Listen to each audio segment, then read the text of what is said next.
Subscribe करें और bell दबाएं ताकि कोई खबर रह न जाए।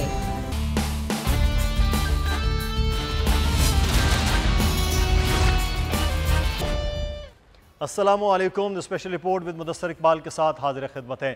नाज़रीन, इस वक्त एक बड़ा अहम मामला है और वो है कि सदर मुमलिकत जिनकी मुद्दत अब ख़त्म हो गई है, क्या वो आइनी तौर पर सदर रह सकते हैं? क्या उनको किसी तरह से घर भेजा जा सकता है या ख़ुद वो सदर बरकरार रहेंगे? क्या तरीका आइन में ये दर्ज है? आज हम इस सूरत हाल पर बात होगी। साथ ही साथ आज हम ये भी बात करेंगे कि इस वक्त जो है वो इलेक्शन के मामलात जो ताख़ीर के शिकार हो रहे हैं, इलेक्शन कमीशन की अपनी आइनी ज़िम्मेदारी वो इस वक्त क्या है। हमारे साथ इस वक्त मौजूद हैं सीनियर कानूनदान हसन रज़ा पाशा साहब, उनसे सूरत हाल पर बात करेंगे। हसन साहब, बहुत शुक्रिया आपके वक्त का। जी हसन साहब, ये बताइएगा कि सदर ममलिकत का ओहदा मुकम्मल हो गया है, तो क्या इसके बाद अब वो क्या उनका आइन क्या कहता है उनके बारे में? वो बरकरार रह सकते हैं जब तक नई असम्बलियाँ ना हो?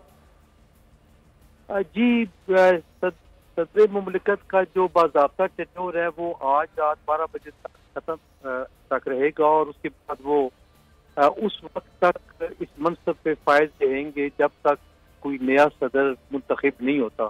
आपको पता है कि इलेक्टोरल कॉलेज वो भी नहीं है इस वक्त। तमाम प्रोविंशियल असेंबलीज और नेशनल असेंबली डिसॉल्व हो चुकी है और अपनी मुद्दत पूरी करने के बाद, तो in absence of electoral college क्योंकि इंतखाब नहीं हो सकता, तो फिर आइन में ये प्रोविजन दी गई है कि ये कंटिन्यू रखेंगे जब तक के नए सदर का इंतखाब नहीं होता। सही। तो इख्तियारात जो एक सदर के पास, तो वैसे भी इख्तियारात अब बहुत कम रह गए, लेकिन जो एक सदर मुमलिकत के पास इख्तियारात हैं वो भी उसी तरह से बरकरार रहते हैं। जी, चूंकि पहले ही ऑलमोस्ट सेरेमोनियल इख्तियारात इनके पास हैं और इस्तेमाल भी आपको पता है जिस तरीके से हो रहा है, तो मेरा ख्याल है कि वही करेंगे जो कि रूटीन में होते हैं। कोई एक्स्ट्रा ऑर्डिनरी तो तवक्को नहीं की जा सकती इससे कि वो ऐसा कोई स्टीयरिंग किसी का स्टेप ले लें इनको। हालांकि मैं समझता हूँ कंटेक्स्ट से हट के बात है कि इनको इलेक्शन की डेट का अनाउंस कर देना चाहिए था। आइन में इनको ये इख्तियार दिया गया था, लेकिन इसके बावजूद उन्होंने नहीं किया। लेकिन सर, वो वजारत कानून से जब राय मांगी गई तो वजारत कानून ने कहा कि आपके पास इख्तियार नहीं है। जो इलेक्शन कमीशन ने उनको जवाब दिया था, सेम वैसा ही जवाब वजारत कानून से आ गया था। और इनको ना तो लेने की जरूरत थी और ना ही इनको इलेक्शन कमीशन ऑफ पाकिस्तान से कोई चावत की जरूरत थी। आर्टिकल 48 सब क्लास 5 बहुत क्लियर था और इनकी अपनी जो वहाँ पे लीगल जिसके हेड जस्टिस हैं और बाकी भी पूरी टीम है, तो उनसे वो पूछ सकते थे, वो उनको क्लैरिफाई कर देते और ये एक स्टेप ले लेते। बहरहाल ये इनकी, मैं क्या कह सकता हूँ कि इनको पार्टी से रोका गया या इस तरह किया गया, आई डोंट नो। चलें, अब सदर मुमलिकत बहरहाल अब अपने ओहदे पर बरकरार रहेंगे जब तक जो इलेक्टोरल कॉलेज पूरा नहीं होता। बहुत शुक्रिया हसन रज़ा पाशा साहब हमारे साथ मौजूद, सीनियर कानूनदान। और अब एक और बड़ा अहम मामला है जिसके हवाले से आज दफ्तर खारजा ने ब्रीफ किया है मीडिया को। कहा है कि अफगानिस्तान में छोड़ा गया असला दहशत गर्दों के हाथ लग गया है और अफगानिस्तान के दहशत गर्दों के हाथ लगने वाले ये असला पाकिस्तान पर हमले कर रहे हैं। हम बात करेंगे इस पर। हमारे साथ मौजूद हैं ब्रिगेडियर रिटा हसन साहब, दिफाई तजज़ियाकार हैं। ब्रिगेडियर साहब, बहुत शुक्रिया आपके वक्त का। अब पाकिस्तान ने बड़ी कोशिश, बड़ी कुर्बानियाँ के बाद पाकिस्तानी जो एरिया है उसमें अमन कायम किया दहशत गर्दों के ख़ात्मे के लिए, लेकिन उसके बाद जाते जाते अमरीका का वो असला अब वहाँ दहशत गर्दों के हाथ लगा, जिसके दफ्तर खारजा ने आज जिक्र भी किया। अब एक नया चैलेंज फिर पाकिस्तान के लिए है। अब इसको कैसे निपटना है? ये तो जिम्मेदारी अफगान हुकूमत की सबसे पहले होनी चाहिए। जी, I think that is very precisely that as you have said. अभी I think Pakistan Afghanistan have to start behaving like states, और स्पेशली पाकिस्तान को। ये अभी तक जो बड़ा भाई छोटा भाई इस तरह की कार्रवाई होती रही, बहुत फैसिलिटेट किया गया। आपका देखें, अफगान ट्रांजिट ट्रेड है वहाँ पे, ह्यूमन लेट्स से जहाँ भी क्राइसिस ह्यूमैनिटी के लिए आया उसके लिए हेल्प की। कोविड में आपने दरवाजे खोले। अभी भी you have about 3 million Afghan on our soil जो हमारे भाई बहन हैं। 75,000 अफगान बच्चे पैदा होते हैं पाकिस्तान में हर साल। तो इतना सारा कुछ करके फिर इनकी सारी डिप्लोमेसी पाकिस्तान ने की है। इनका आई थिंक कतर के अलावा कोई ढंग का ऑफिस नहीं है, कोई एम्बेसी नहीं है। इंडिया ने अभी तक इनका एम्बेसडर एक्सेप्ट नहीं किया। और बाकी जो है कि ये इनके पास एक ही लीवरेज है, जो टेररिस्ट ऑर्गेनाइजेशन है वो है टेररिज्म का। एंड समहाउ कुछ ऐसे एलिमेंट्स हैं अफगान गवर्नमेंट भी शायद जो इसके ऊपर I think there is evidence also कि वो सपोर्ट करते हैं। अभी भी जब आई थिंक डॉलर के अगेंस्ट क्रैकडाउन हुआ है तो ये मेरी अपने एनालिसिस में जो चित्राल वाला हमला किया गया terrorist attack as result of that, तो ये उनके पास एक ही लीवरेज है कि ठीक है जी गन निकाल लें। तो I think we now Pakistan एक तो कम्युनिकेट किया है, उसके बाद इसके ऊपर एविडेंस शेयर किया गया है, फॉरेन ऑफिस ने फॉर्मली कर दिया है, तो red line has been drawn और आप देखेंगे कि इंशाल्लाह बड़ा फर्क पड़ेगा। अभी आ जाते हैं जो जी हाँ ब्रिगेडियर साहब, कल जो जॉन कर्बी का भी ये कहना था कि जो असला छोड़ा वो टीटीपी के हाथ लगा हुआ है, उन्होंने कहा कोई ऐसा असला नहीं छोड़ा है, लेकिन पाकिस्तान की जो रिपोर्ट्स हैं वो भी आज दफ्तर खारजा ने बहरहाल उसको बाकायदा आश्कार भी कर दिया है। ये जाते जाते अनसर्टेनिटी जो अमेरिका ने भी की, उस वक्त भी ये बात जो है वो आप जैसे तज्ज़ियाकार ये बातें कर रहे थे कि जिस तरह अमेरिका बाहर निकला है ये खित्ते के ममालिक के लिए बहरहाल मसला रीजन के लिए ज़रूर होगा, और अब उसके असरात भी कुछ नज़र आ रहे हैं। जी ब्रिगेडियर साहब, इसमें आई थिंक ये बाकी इट्स ट्विस्टिंग है। देखें अगर आप इधर रहे हैं ऑलमोस्ट देखें ना 2002 से तो ऑलमोस्ट 20 ईयर्स, और फिर इंखलाब आपने अब्रप्टली किया सो कॉल्ड, तो उसके अंदर जो है असला जो है तो अमेरिकन ही बेसिकली अफगान जो डिफेंस फोर्सेस थी या इनके मलेशियाज थी, उसको बेसिकली अमेरिकन असला ही था जो सस्टेन करता था। अब ये बहाना बनाना कि जी वो चूंकि वो इलाके या लेट्स से इनके 3-4 बेसेस है, बगराम था, ऊपर मजार में था या काबुल में, और वहां पे इन्होंने कुछ डिस्ट्रॉय भी किया असला, लेकिन ये कह देना जी कि बाकी जो पड़ा हमारी जिम्मेदारी, I think this is very very absurd logic and very very unfortunate. Super power कभी भी ओन नहीं करेगी, लेकिन ऑलमोस्ट $7 बिलियन का जो है असला वो छोड़ा गया, और वही इनके हाथ लगा है जो टेररिस्ट ग्रुप हैं या इवन अफगान गवर्नमेंट है। तो ये डिनाई वो कर सकते हैं ट्विस्ट करके जी कि हाँ जी इन 4 बेसों के अलावा जो बात था उसकी हमारी जिम्मेदारी नहीं, हालांकि अल्टीमेटली आप ही की जिम्मेदारी होती है। एंड से जी कि we handed over to Afghan defence forces, और उस वजह से फिर वो उन्होंने बड़ी जल्दी कोलैप्स कर गई और उधर से पकड़ा गया। Anyway to cut it short है वो उसके ऊपर जाके देख लें, हर मैगजीन पे हर बॉम्ब पे अमेरिकन स्टैंप लगी हुई उन्हीं का है। अभी I think how do you manage it, that is I think very important कि एक अफगान गवर्नमेंट की जिम्मेदारी है कि they should not allow the proliferation, और दूसरा ये है कि पाकिस्तान फिर अपने मैय्यज ले जो लिए जा रहे हैं। तो पाकिस्तान के इकदाम क्या होने चाहिए और क्या हो रहे हैं sir? I think we simply start behaving like a state, और कुछ भी नहीं है। और ये ऐसा कोई नहीं है, देखिए आपने मतलब इंडिया को भी निपटा हुआ है, वहां हमारे भाई हैं, लेकिन in case they start impeding your national security, terrorism होता है, सिविलियन मारे जाते हैं, हमारी आर्म फोर्सेस पे एफसी पे अटैक करते हैं, तो नाकाबिले बर्दाश्त है। तो उसमें बॉर्डर डेफिनेटली ज्यादा बेहतर हो जाएगा, उसकी सीलिंग जो है, उसके बाद जो क्रॉसिंग पॉइंट्स हैं, देन ऑफ कोर्स सिक्योरिटी है, उसकी फेंसिंग भी हुई है, but definitely it's a difficult area. Like अभी ऊपर जाए जो त्राल में हुआ है उसके ऑपोजिट जो कुन्नड़ या नूरिस्तान के इलाके वो मुश्किल है, लेकिन ऐसा नहीं है कि वो सरमाउंट नहीं किया जा सकता, बीफ अप किया जा सकता है। एक तो ये होगा, and then of course there are 101 leverage, 6-7 तो बड़े लीवरेज हैं, पाकिस्तान इस्तेमाल करे तो फिर उनको बुरा लगेगा, तो वो तो फिर let's say if you shut down Afghan transit तो क्या कर लेंगे, लेकिन ऐसा होता नहीं है, इट्स ऑलवेज बिकॉज हमारी कमिटमेंट है।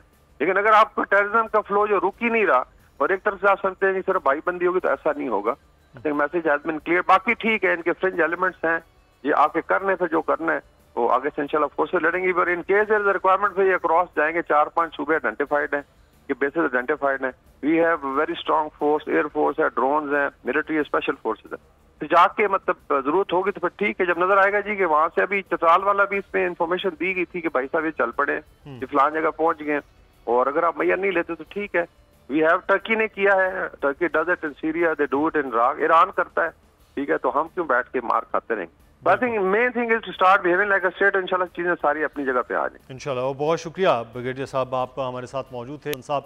और पाकिस्तान का स्टेट की तरह का जवाब होना चाहिए, क्योंकि किसी भी तरह से पाकिस्तान दहशतगर्दी को पाकिस्तान में पनपने नहीं दे सकता। आगे बढ़ेंगे, और मामला है इस वक्त इलेक्शन के हवाले से, लेकिन पाकिस्तान पीपल्स पार्टी के साथ मौलाना फजलुर रहमान साहब का जिस तरह का एक नाराज़गी का जुमला आया है, उन्होंने कहा कि PPP वादे से न फिरती तो इलेक्शन बर वक्त हो जाते। इलेक्शन के लिए तो पाकिस्तान पीपल्स पार्टी आज भी 90 दिन की बात कर रही है, सिवाय हुकूमत जो माजी की हुकूमत है उसमें एक पाकिस्तान पीपल्स पार्टी है जो बात कर रही है। तो फिर ये क्यों जिम्मा लगाया जा रहा है पीपल्स पार्टी के। हम बात करेंगे। हसन मुर्तज़ा साहब पाकिस्तान पीपल्स पार्टी के रहनुमा हमारे साथ मौजूद हैं। बहुत शुक्रिया आपका।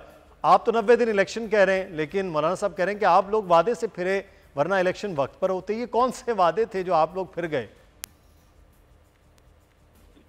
आवाज बड़ी कम आ रही है जी। शाह साहब, आपको आवाज आ रही है? सर आवाज आ रही है लेकिन बहुत कम आ रही है जी। जी शाह साहब, मैं ये अर्ज कर रहा हूं, मौलाना साहब ने कहा कि पीपीपी वादे से ना फिरती तो इलेक्शन बर वक्त हो जाते। आप तो अब भी 90 दिन में इलेक्शन मांग रहे हैं, तो ये कौन से मामलात हैं जिनके बारे में कहा जा रहा है कि आप वादे से फिर गए थे?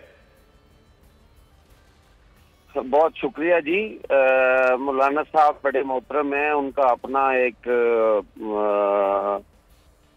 व्यू पॉइंट है, वो अपनी सोच रहे हैं। पता नहीं कौन से वादे से। पाकिस्तान पीपल्स पार्टी तो ना कभी वादों से मुकरी है ना कभी फिरी है। वो तो हमेशा जो बात करते हैं हम तो उसी पे डटे रहते हैं।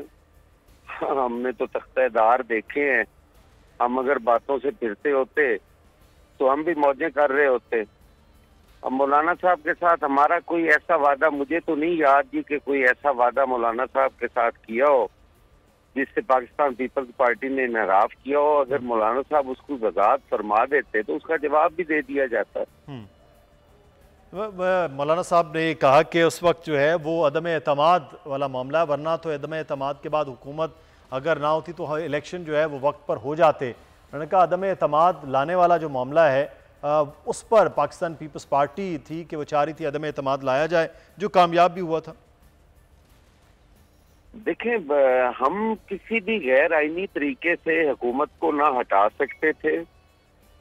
हमने चार्टर ऑफ डेमोक्रेसी किया, हमने इसीलिए किया कि ये जो जमहूरियत का तसलसल है ये बरकरार रहना चाहिए। हमें किसी वक्त भी इसका तासुल का शिकार इसे नहीं करना चाहिए। हम नहीं चाहते थे और अब भी हम नहीं चाहते कि कोई भी जो ट्रांजैक्शन ऑफ पावर है उसमें कोई रुकावट हो। हमने अपनी आईनी मुद्दत पूरी की है और उसके बाद हम आईनी मुद्दत के अंदर इलेक्शन चाहते हैं। इसमें हमने कौन सा वादा किया था? हमने मौलाना साहब को किस दिन कहा था कि हम इलेक्शन जो हैं वो टाइम पे नहीं करवाएंगे अगर आप ये अदम एतमाद होने दें। देखें, इस अदम एतमाद के बाद जब सूरत हाल बदली, उससे पार्टीज अनपॉपुलर हुई। हमारे चूंकि हालात ऐसे थे और उस वक्त हमारा सबका मिशन भी यही था कि पाकिस्तान फर्स्ट, पाकिस्तान बचना चाहिए, उसके बाद हम सियासी जमातें भी बचा लेंगे। अगर उसमें थोड़ा बहुत सियासी जमातों का नुकसान हुआ है तो वो हमारा भी तो हुआ है। हम तो कहते हैं कि आप इलेक्शंस करवाओ। इलेक्शन क्यों नहीं करवाते? इलेक्शन करवाने चाहिए। अगर आप इलेक्शन जीत नहीं सकते तो इसका मतलब है कि इस मुल्क से इलेक्शन खत्म कर दिए जाएं। ये तो नहीं हो सकता। लोग अगर वोट किसी और को देना चाहते हैं तो लोगों को हक है देने का, वो दें वोट। वोट की ताकत से या वोट के फैसले से हटकर कोई फैसला अगर मौलाना साहब चाहते हैं तो पाकिस्तान पीपल्स पार्टी उसका हिस्सा नहीं है। ना ही ऐसे वादों पे पाकिस्तान पीपल्स पार्टी करती है और ना ही उन पे कोई अमल दरामद करती है। हुकूमती जमात में सिर्फ पीपल्स पार्टी 90 दिन में आइन के मुताबिक इलेक्शन चाह रही है, बाकी क्यों नहीं ये चाह रही? क्या वजूहात आपको लगती बहैसियत सियासतदान? वैसे जवाब उनसे लेना चाहिए, लेकिन आप क्योंकि सियासतदान। मैं तो समझता हूँ जी कि मेरे से पूछा है आपने। जी हसन साहब। देखिए, मैं तो ये समझता हूँ कि सिर्फ पाकिस्तान पीपल्स पार्टी ही वाहिद पॉलिटिकल पार्टी है इस मुल्क में जो आइन और कानून की हुक्मरानी पे यकीन रखती है। मैं दीगर जमातों को नहीं समझता। जो आज इलेक्शन से भाग रही हैं वो सियासी जमातें नहीं है, वो वेलफेयर की जमातें हैं। वो वेलफेयर चाहते हैं, अपनी वेलफेयर चाहते हैं। उनको लोगों की वेलफेयर से कोई ताल्लुक नहीं है। पाकिस्तान पीपल्स पार्टी आइन के खिलाफ कोई चीज नहीं होने देगी। हमने लाशें उठाई हैं। हम किस तरह कहें कि इस आइन को तोड़ दो जिसके लिए हमने कुर्बानियां दी हैं? बीबी जैसे लीडर हमने सड़क पे असैसिनेट करवा दी। शहीद जुल्फकार अली भुट्टो जैसा लीडर हमने तख्तेदार पे लटका दिया। शहीद मुर्तजा भुट्टो, शहीद शाहनवाज भुट्टो, बेगम नुसरत भुट्टो साहिबा भी शहीद हैं। तो हम सारे इन शोधा की कब्रों को हम भूल जाए, हम उनको हमने क़यामत के दिन मुंह नहीं दिखाना। सही। इन लोगों के लिए हम कर दें जो इलेक्शन से भाग रहे हैं। तो ये तो आइन के मुताबिक इलेक्शन जो है वो होना भी ज़रूरी है, आपका मुतालबा भी वो बर वक्त है। बहुत शुक्रिया सैयद हसन मुर्तज़ा साहब, इस पार्टी के रहनुमा हमारे साथ मौजूद थे। हमें यहाँ पर एक ब्रेक लेना है जी, ब्रेक के बाद वापस आएंगे, फिर बात होगी इस वक्त कोर्ट रिपोर्ट की।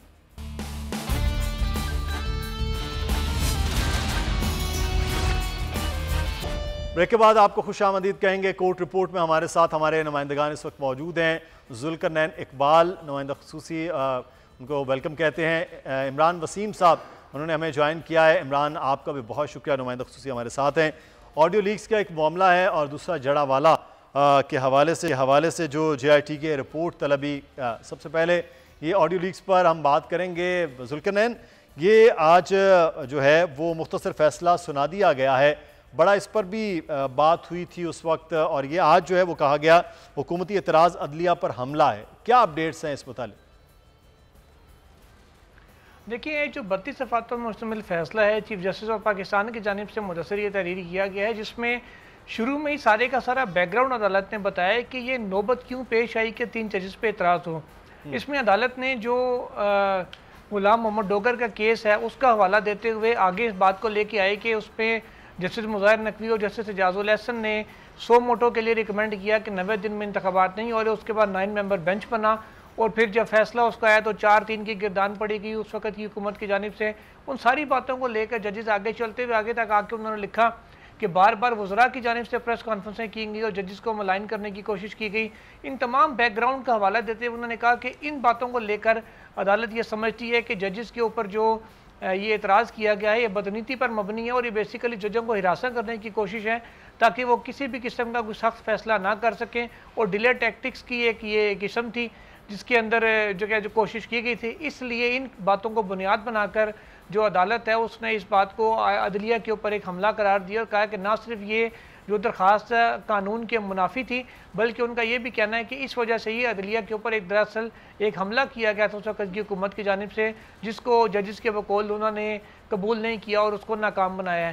हालांकि अगर इस लिहाज से देखा जाए, अगर उस वक्त की हुकूमत ये चाहती थी कि फैसले में ताख़ीर हो, फैसला ना हो सके या जजेस को सख्त फैसला ना कर सकें, बज़ाहिर तो वो इसमें कामयाब भी हुए हैं क्योंकि कोई ऐसा फैसला ना इंतखाबात के हवाले से सुप्रीम कोर्ट दे के अमल दरामद करवा सकी और ना ही ऑडियो लीक्स के ऊपर कोई ऐसी जजमेंट दे सकी मासवाए कमीशन को काम से रोकने के, जिसके ऊपर उस हुकूमत को कोई आड़े हाथों लिया जा सकता होता अदालत की जानिब से, उनके लिए कोई मुश्किलात पैदा होती। सही। अच्छा इमरान वसीम साहब, जड़ावाला वाक़या बड़ा अफसोसनाक था। पहली समात आज हुई है, तो क्या आज की समात में चीज़ें सामने आई हैं? जी बिल्कुल, जस्टिस एजाजुल एहसन की सरबराही में 3 रुकनी बेंच ने इस केस की समाअत की और इसमें जो एप्लीकेंट हैं, दरख्वास्त गुजार हैं, सैमुअल प्यारा हैं, अकलीती जो बरादरी है उनके ये रहनुमा हैं।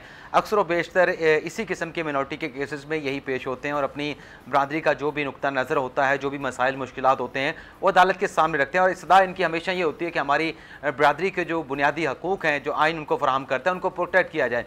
आज जब इस केस की समाअत का आगाज़ हुआ तो सैमुअल प्यारा ने कहा कि एक तो जो सानिया हुआ उसमें अगर आप देखें कि जो चर्च को जलाया गया वो बाकायदा केमिकल के साथ पूरा एक प्लान लगता है और उसके बाद जो रिहेबिलिटेशन का एक प्रोसेस होना चाहिए था, जो नुकसान हुआ है, जो उनके लोगों के घर जलाए गए हैं, जो चर्च जलाए गए हैं, उसकी कंपनसेशन नहीं की गई, उसकी तलाफ़ी नहीं की गई और जो चर्च हैं उनकी दोबारा से तामीर तेज़ी के साथ होनी चाहिए थी। तो ये तमाम चीज़ें हैं, इसका नोटिस लिया जाए। तो अदालत ने जो मुतलका JIT है जो इस सारे वाक़े की तहकीकात कर रही थी उससे 2 हफ्तों में रिपोर्ट तलब कर ली है और साथ में जो सेक्रेटरी दाखिला है उनको भी नोटिस कर दिया है, वज़ीर मज़हबी अमूर को भी नोटिस कर दिया है और DC सरगोदा को भी नोटिस किया, क्योंकि अदालत के इल्म में ये बात भी लाई गई कि DC सरगोदा की जानिब से एक मजहबी जमात के साथ मुआहदा किया गया और जो सरगोदा में एक आबादी है, एक लोकेलिटी है जहाँ पे मिनॉरिटी मौजूद है, उनका वहाँ पे गश्त किया जाता है, उनकी निगरानी की जाती है, कहीं वहाँ पर कोई ब्लास्फेमी तो नहीं की जा रही। तो इस हवाले से जो एग्रीमेंट जिसका आज एलर्ज किया गया सैमुअल प्यारे की जानिब से, वो भी अदालत ने DC सरगोदा से तलब कर लिया और उन्हें भी ज़ाती हैसियत पर आइंदा समाअत पर जो है वो बुला लिया गया है।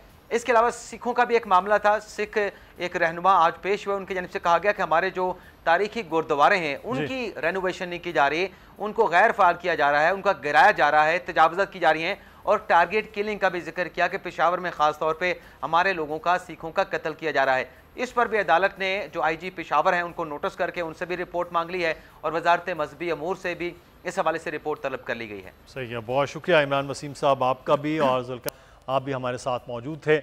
आगे बढ़ेंगे और अब एक और बड़ा अहम मामला है, और वो है पाकिस्तान में इस वक्त रिफॉर्म्स के हवाले से जो चीज़ें हो रही, ख़ास तौर पर SIFC के तहत, चाहे वो एग्रीकल्चर का मामला हो, चाहे IT हो, चाहे कानूनी का इन्वेस्टमेंट पॉइंट ऑफ व्यू से चीज़ें हों, इस पर हम बात करेंगे। कोशिशें बहुत ज़्यादा की जा रही हैं इस वक्त हुकूमत की जानिब से, इदारों की जानिब से। हमारे साथ इस वक्त हमारे मेहमान मौजूद हैं। नवाब जाम कायम अली साहब एग्रीकल्चरिस्ट हैं, फार्मर हैं। बहुत शुक्रिया नवाब साहब आपके वक्त का। सबसे पहले तो ये बताइएगा, ये जो कोशिशें इस वक्त की जा रही हैं, जिसमें हुकूमत ने SIFC का पूरा एक इदारा बना दिया गया है, इसके बाद चीज़ें बेहतरी की जानिब कैसे जाएंगी? क्या वाकई ये जो बड़ी लंबी चौड़ी इन्वेस्टमेंट की बातें हो रही हैं, जिस पर चीफ साहब ने भी आके, आर्मी चीफ ने भी कहा और एतमाद दिलाया है फार्मर्स को भी, और जो बिजनेसमैन हैं उनको भी, जो चैम्बर्स हैं उनको भी, तो क्या होगा इसके रिजल्ट?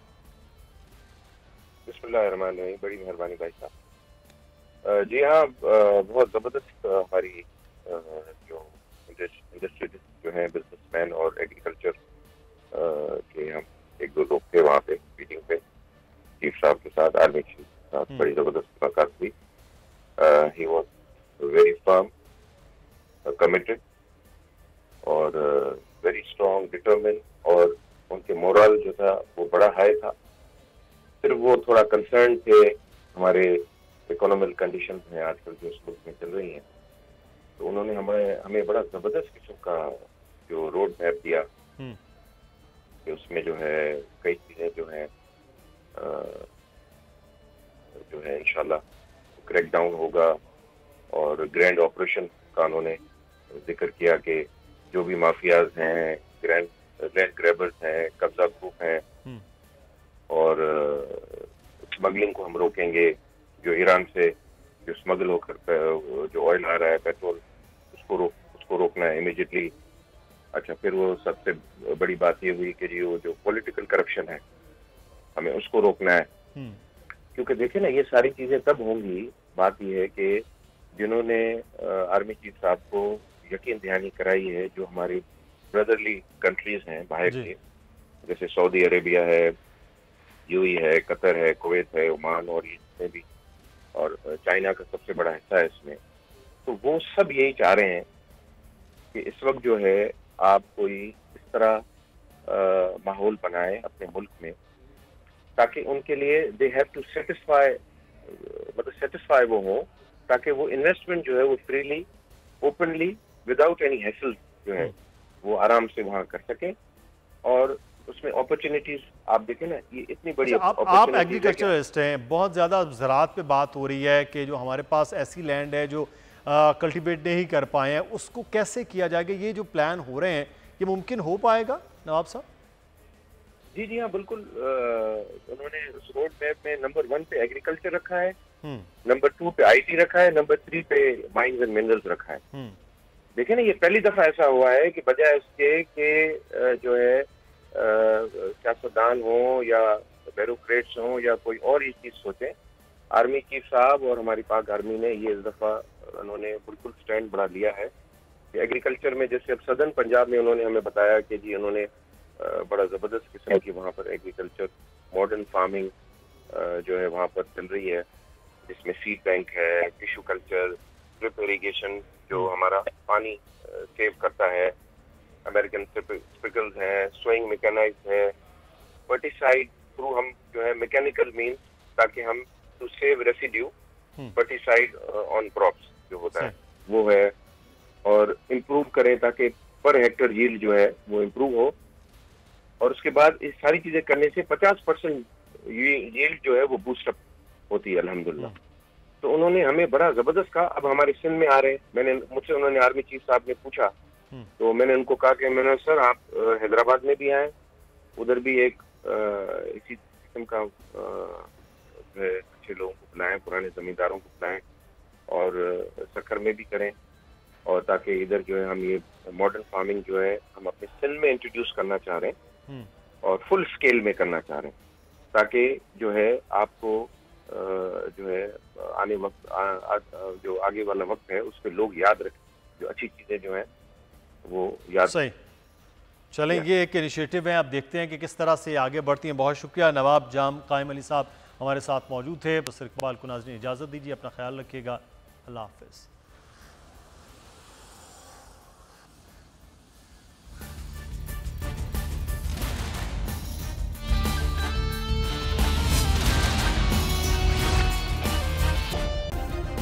सब्सक्राइब करें और बेल दबाएं ताकि कोई खबर रह न जाए।